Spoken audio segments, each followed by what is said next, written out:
आज की कहानी का नाम है बोनो और मोची की कहानी। किसी शहर में एक मोची रहता था। उसके घर के पास ही उसकी एक छोटी सी दुकान थी। उस दुकान में वह मोची जूते बनाने का काम करता था। तैयार जूतों को बेचकर जो भी पैसे मोची के हाथ लगते, उन्हीं से वह अपने परिवार का पेट पालता था। हालांकि मोची अपना काम बड़ी मेहनत और लगन से करता था, लेकिन धीरे धीरे उसके जूते खरीदने वालों की संख्या कम होने लगी।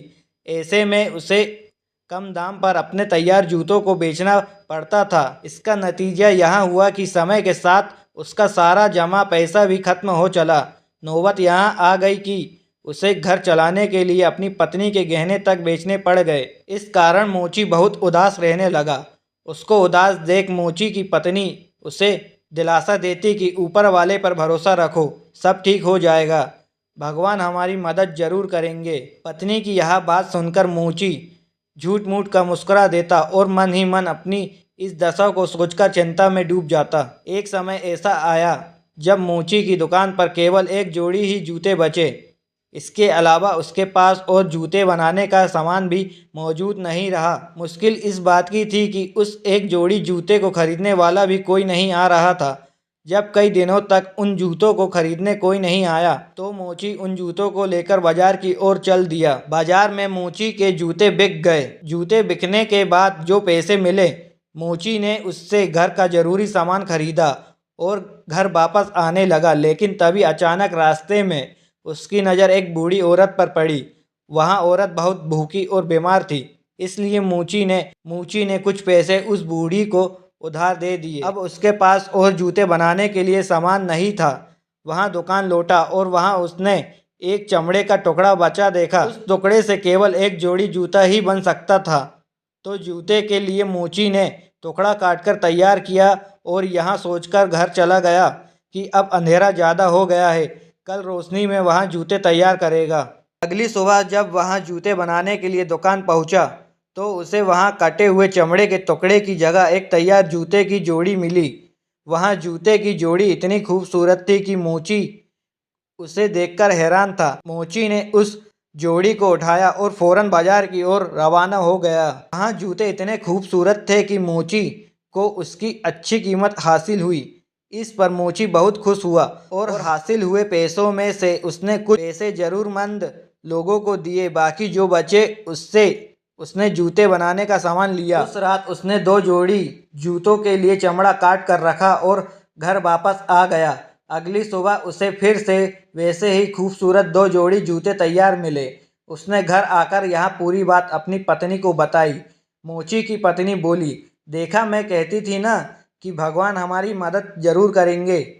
ऊपर वाला सब कुछ देखता है, उसका ही किया है कि कोई नेक दिल हमारी इस तरह से मदद कर रहा है। अब तो रोज जूते के लिए चमड़ा काट कर छोड़ने और अगले दिन बने बनाए सुंदर जूते पाने का सिलसिला ऐसे ही चलने लगा। धीरे धीरे मोची की स्थिति सुधर गई और उसने अच्छा पैसा भी जमा कर लिया।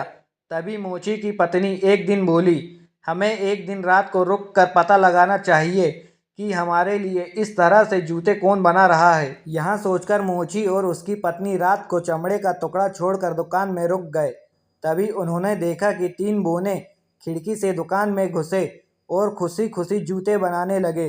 पूरी रात खूबसूरत जूते बनाने के बाद वहाँ तीनों बोने खिड़की के रास्ते ही वापस चले गए।